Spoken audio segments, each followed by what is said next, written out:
One of the most inspiring business success stories in Australia is Linfox. In 1956, 19-year-old Lindsay Fox borrowed £400 to buy his first truck in Melbourne. Today, Linfox is the largest privately owned supply chain solutions company in Asia Pacific, with over 5,000 trucks on fleet.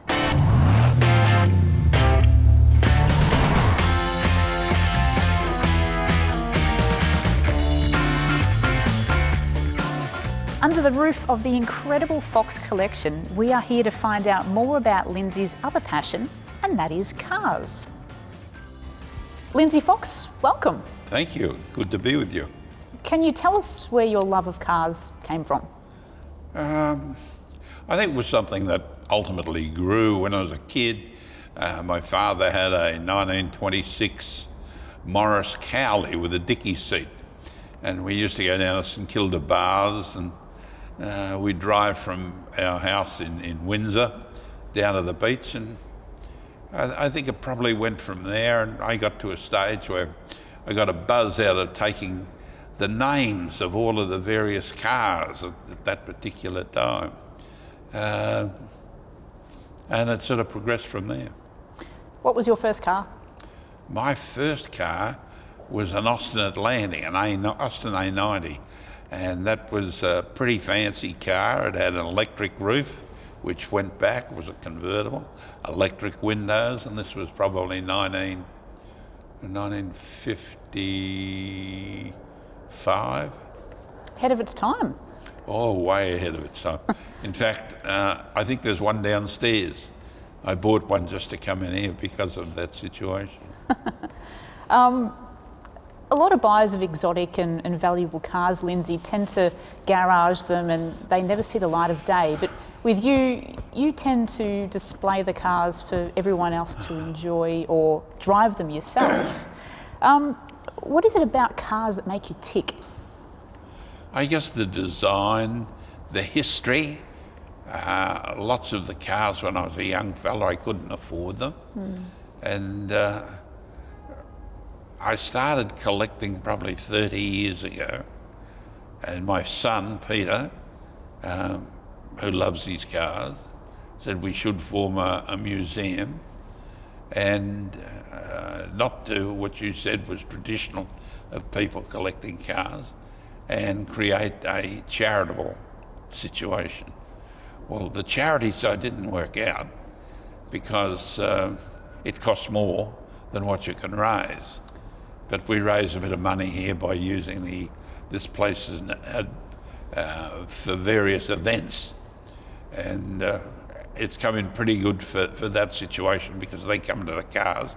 And when this is set up, I had my 80th birthday here, and we had a table from that room all the way through to the back for 80 people, and on that occasion we drank 60 bottles of whiskey, so everyone was high on the day, and it was a fantastic day.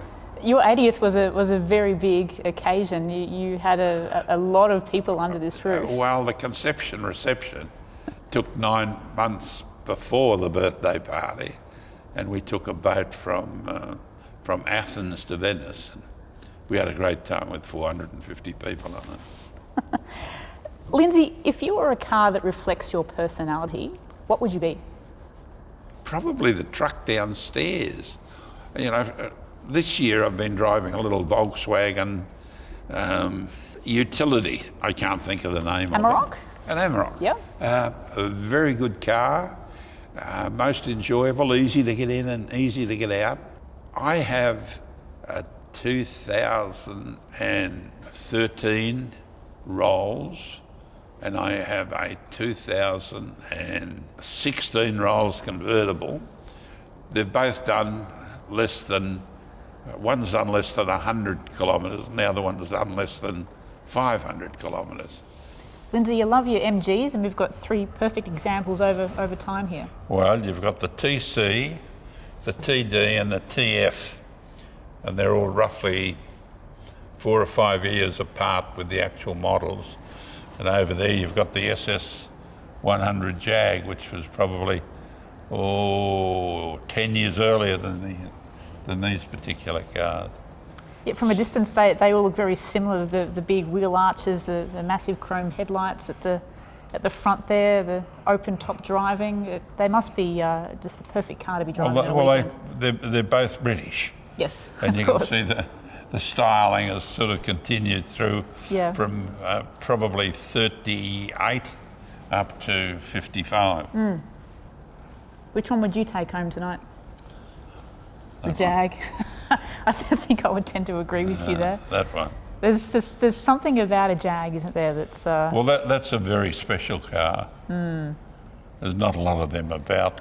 Yeah. That car was completely rebuilt in New Zealand, where there was a specialist on SS Jaguars, and we've probably had that for 15 years. A lot of these cars, I've noticed, they're all in pristine condition. Do you buy them like this, or are they restored? No, they're restored. They are, yeah. They're restored. Yeah. We go right through them. It's good. Well, there's not a speck of dust on them, so you do a good there's job a girl of that keeping them runs nice and around clean. dusting them all the time. Isn't it funny with Rolls-Royce, you typically associate them with sitting in the back of one and being driven. You're the one driving them, which I think is fantastic. Well, it was funny when we walked in here today.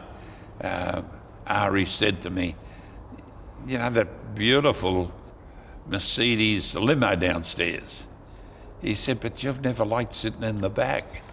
No, I've always enjoyed driving. Yeah. I could get a lot of joy about jumping in a car and driving to Brisbane. What car would you choose to drive to Brisbane? Probably the Amarok. Because people don't take any notice of you, it's just another car. These days, although I never have been carried away with the aspect of sitting in a fancy car. As you can see, I'm a real fancy dude. Your 1957 Ford F500 truck was the truck that started it all, but it was lost for a long time. How did that feel, getting that back in your possession? Well, I think it was our 20-year anniversary as a company, and we found it up at Dalesford in a big bush of blackberries, and they had it completely stripped, rebuilt like it is today. And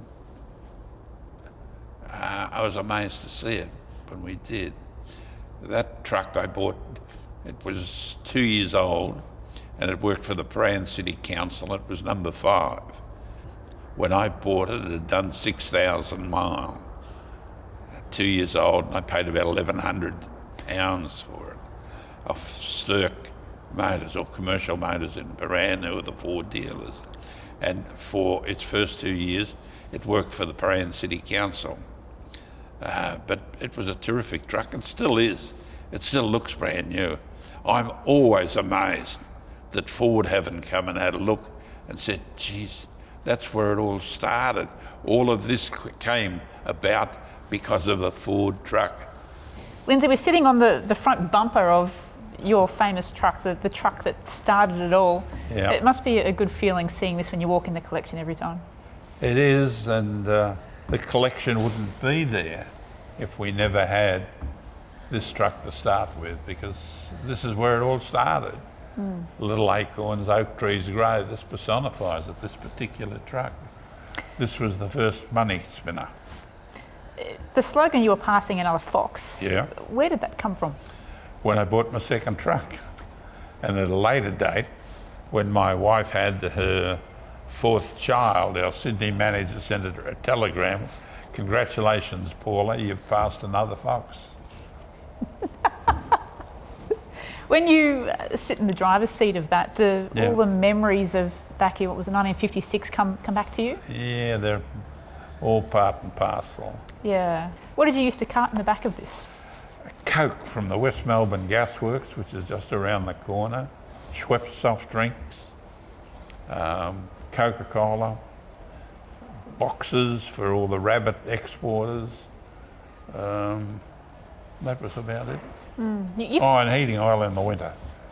You've had, Linfox has still got clients from way back in the 60s, Coles, Oh, Dunlop. no. All of our customers, even today, go back probably an average of 40 to 50 years.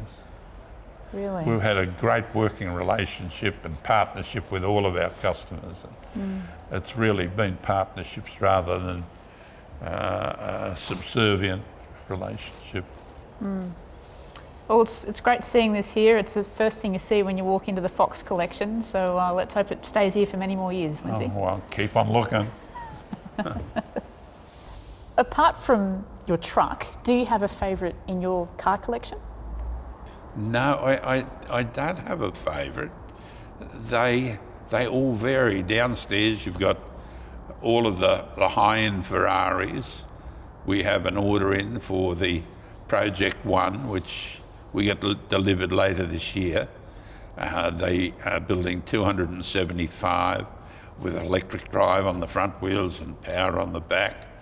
They're 2.8 million euro, and over 3,500 applicants for the cars. So when they come into production and they are available on the market, they'll probably be worth twice as much.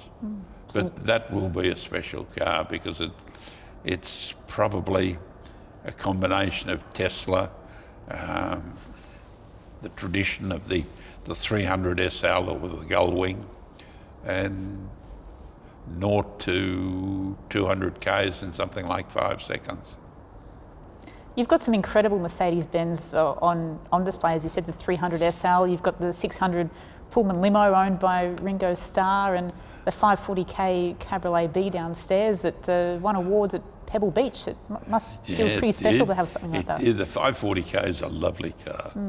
The Ringo Starr one is, I guess if the back seat could talk, there'd be some interesting stories with Ringo Starr in his heyday. But there's another one downstairs with the engine at the back. Did you see that one? It's got two engines. What's the story with that? Well, there were 5 of them made. There's one at the museum in Stuttgart and one here. All the others were just crushed. Why would they do that? Probably not wanting them to get to the market where if somebody had an accident in one, they'd be liable. Because we buy a few trucks off Mercedes-Benz, they made a present of it to me. You've got a 2014 Lexus Lfa, I noticed. It's Yes. still got the wrapping on the seats. That is a car that is pretty much on everyone's bucket list at CarAdvice. How did you get your hands on that? I gave an offer they couldn't refuse. Simple. And Toyota are a very good company. We buy about 2,000 or 3,000 forklifts off them. So it wasn't all of that difficult to tell them if they want to keep on selling forklifts, I needed to have a car like that. Now, I've never been in it, I've never driven it, but it is a very special and a very classical car, even today, and it's 2 or 3 years old or 4 years old. Going back a long time now, just over your shoulder is the Porsche 718 RSK. Yep. I've never seen one of those cars before. What is the story behind that model? Alan Hamilton was the Porsche dealer in Melbourne, and he went through a tough time probably 15 years ago, and he had to sell a few of his cars. I bought, I think, about 4 or 5 of them, including the 2 Porsches. They're very special cars. The increase in the value of them has been quite enormous. I think I might have paid $400,000 or $500,000 for it. Today you need a few more noughts behind that. But I'm not sure how far these things can keep on going. You've probably today, the ordinary Aussie battler has got to try and work out which ones are going to increase in value. Lindsay, what's the history behind this car? Well, it came to Australia very early in the piece, 1958, and was raced at Le Mans, raced at Albert Park. Quite an interesting history. And it's in the perfect German race colour combination, isn't it, with the burgundy and the silver? Well, no, that was the colours of the car, and that's never been changed. It was completely rebuilt, as you can see. Yeah, I've got to say it's not incredibly comfortable to sit in. The backrest is completely upright, and the driving position's a little bit bizarre. Well, I guess but that's to keep you awake. Exactly. Particularly in a 24-hour race. Yeah, you can imagine the racers wearing goggles and helmets because there's that windshield doesn't do much. Yeah. To sort of deflect the air over the top of your head. But a great car, classic Porsche. Your grandchildren, do they love cars just as much as you? Oh, yeah, they love them. And we're fortunate enough that we've got Phillip Island, we've got Anglesey, both facilities to drive and test. And as the kids get to 15, 16, or in some cases 14, they start learning to drive down there. So they have the opportunity that not a lot of people get. And as a result, that sort of weans them onto the like of cars. Now, all of our cars and our trucks are meticulously kept clean. That runs through the whole family. They're not allowed to have a dirty car, like our drivers aren't allowed to have a dirty truck. I was going to say, I've never seen a dirty Linfox truck. It's something that you don't see on the roads anymore, is it? No, well, my son's paranoid about it. Peter, the eldest son, who's the chairman of the company, he gets on the phone if he sees a dirty truck, and he rings up the fleet manager and says, "Get XYZ off the road. It is filthy dirty." So the response is very quick. They get it all clean and it's back on the road that afternoon. Back to your collection, Lindsay. Yep. What makes you decide, I want that car in my collection? Probably design and differential. You go back to the MGs, the TC, the TD, TF. In the days of my youth, as a 17, 18-year-old boy, they were the fanciest car you could get. And they were probably $1,400. And then they were followed by the Austin Healey. And in our collection, we've got the 100S, which is a very special car. Are they the more of the affordable sports car that your average car lover can buy these days? No, well, that's where I come back to the 928. The 928, I think, is a V8. It's got a lot of power, and it's probably around $30,000 max, unless you buy a GT, which is probably twice that amount of money, and it's that more expensive because there's only a limited number of them. Mm-hmm. And even with this one I've just bought from Mercedes, there's only 275 of them being made. So that in itself makes it a very exclusive car. You going to drive that one as well? Yeah, but it's really like a Grand Prix racing car. Now, in these high-powered engines, this one's got about 800 horsepower. You put your foot down and you snake along the road. And if you don't watch yourself and you're driving and you put your foot on the accelerator, you can get into all sorts of trouble. Not ideal for driving around the streets of Melbourne, is it? No, well, once again, anywhere, because it only means probably an extra half inch of pressure on the accelerator. And you've got wheel skid, and with wheel skid, you sort of have an automatic response of putting your foot on the brake, and that doesn't help it at all. Mm. So once again, it's an education in driving these high horsepower cars. Well, this car here, the Slr Mclaren, was a joint venture between Mercedes-Benz and McLaren, and they were used in various racing events right throughout Europe.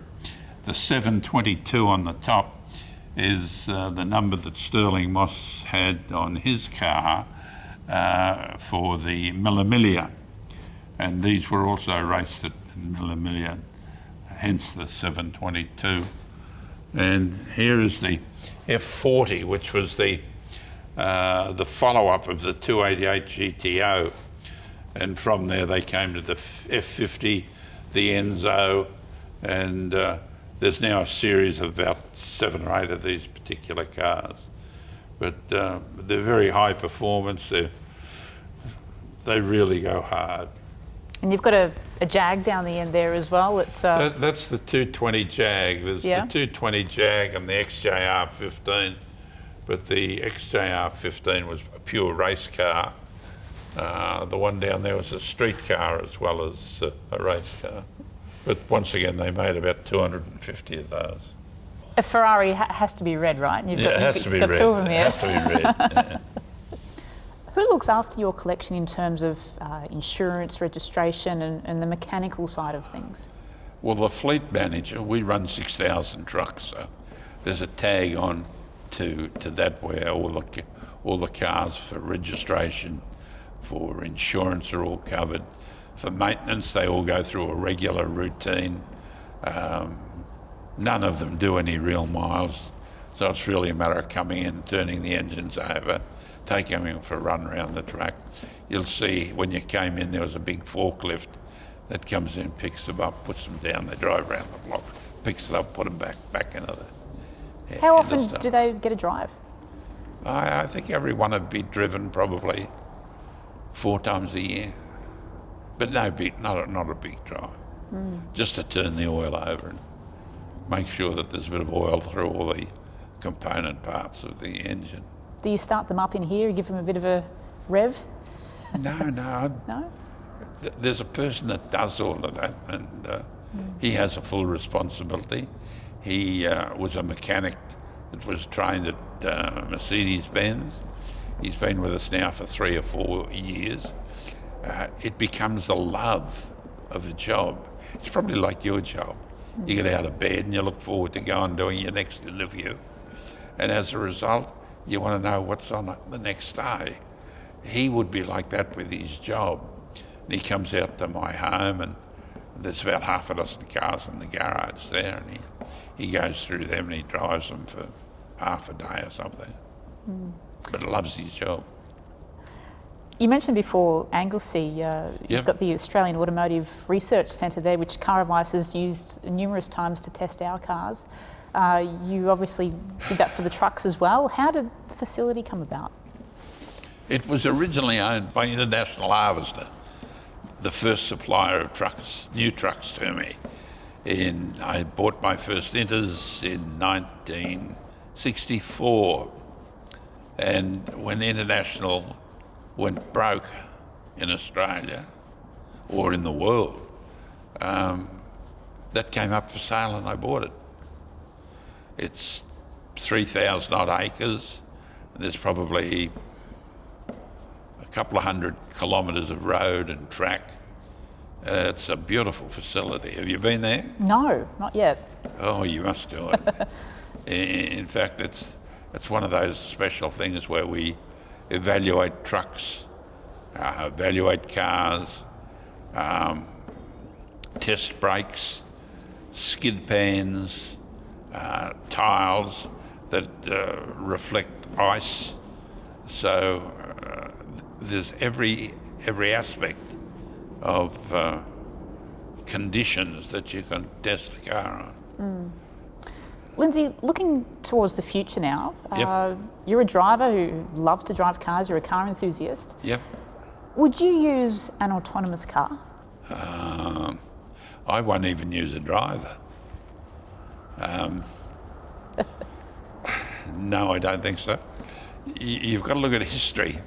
History will tell you that when the first automobiles came on the road, a man had to walk in front of them with a red flag. And the automatic vehicles will come out. I have been in a Tesla. going from Bel Air in California down to the beach, and the man never touched the steering wheel all the way. And it just followed the two lines on the road, which was quite amazing. I wouldn't feel comfortable with it, so I don't think I could probably do it. It's often hard to tell the difference in today's cars, especially in a world of SUVs. Do you feel that modern day cars have lost their uniqueness and soul? Oh, no. The old car was, there was no power steering, the brakes were iffy, the whole mechanical system was nowhere near as well preserved. I go back to the day where the cars started with 90-day warranty, 6-month warranty, 12-month warranty, and you've got companies like Kia selling cars today with 7 years warranty. Now, for any young person or any person buying a car, that would be the automatic way to go, to buy a car with 7-year warranty. I don't know anybody from Kia.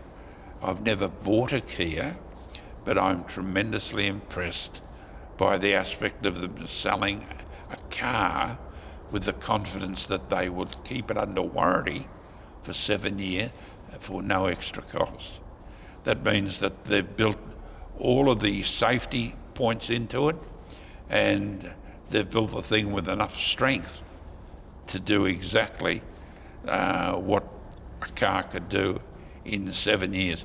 Even if it did 100,000 Ks a year, it still stays under warranty. Now, all of the big car companies will follow suit. I think you'll start seeing 3, 5, and they'll have to come up and match them. When they match them, I would assume Kia will go to 10. There's nobody else that have come up with 7, and they're to be congratulated for being in that situation. In fact, I went into a place at Essendon Airport on the weekend, which was a Kia dealer, and I asked him what was the top of the line, and he told me there was a 7-seater van type vehicle, and I said, well, how much was it? He said 60,000. I got to watch my notes. $60,000. Now, if you look at that and you put 7 years of full warranty, that in itself is worth probably $30,000, maybe 35. Lindsay, a lot of manufacturers, including sports cars, are beginning to phase out the manual gearbox. Does this bother you at all? No. Look, it's a progression. When you go to, let's say, all the top racing cars, they've got a gearbox that's just one lever, boom, boom, boom, up and down, down, down, but not feeling your way through it. The early days, when you thought you'd become a good driver, you would use the revs of the engine to change the gears without using the clutch. We probably smashed a few gears and a few clutches over the period of doing it, but you used to feel pride in being able to drive the vehicle by doing it by the engine revs. Lindsay Fox, I can't begin to thank you so much for your time. It's been an absolute pleasure, and thank you. Been my pleasure talking with you. Thank you, dear. Well, there you have it. I hope you've learned a little more about Lindsay's collection and his love of cars. If you haven't paid the Fox collection a visit yet, I think it's about time you did.